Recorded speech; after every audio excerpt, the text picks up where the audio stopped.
Welcome to the Rainbow Sash Movement's weekly podcast.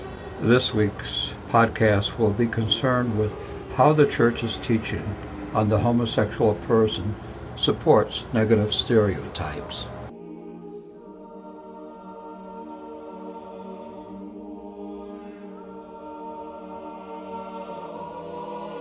It is very important that Catholics understand what Pope Benedict XVI is saying about lesbian, gay, bisexual, transgendered people, and how his negative portrayal says it is okay to denigrate.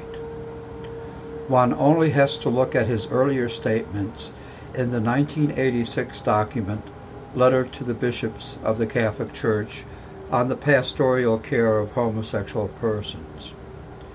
He said of same-sex attraction, it is a more or less strong tendency ordered toward an intrinsic moral evil.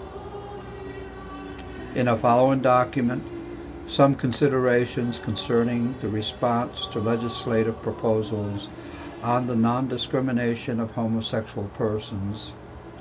He goes on to justify discrimination directed at gay people by saying that their rights to work and housing are not, in the case of gays, absolute. Limiting these rights, he declares, is not only licit, but obligatory. Gay Catholics have a challenge placed before them. Not unlike previous popes, we have to show Pope Benedict XVI how to make the Church a better place by embracing all of us for our contributions to the Church, and not discriminate against us because of our sexual orientation or any other difference. We can no longer allow bishops or theologians to paper over these remarks.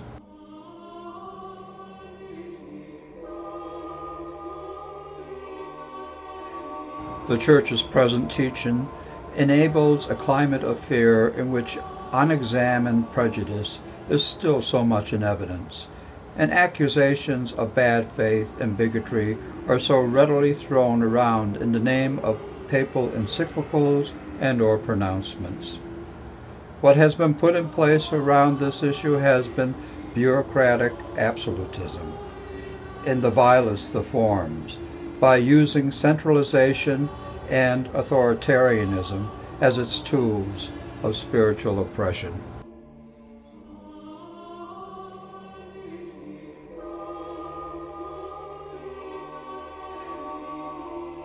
We must meet head-on the false teaching of the Church on the homosexual person.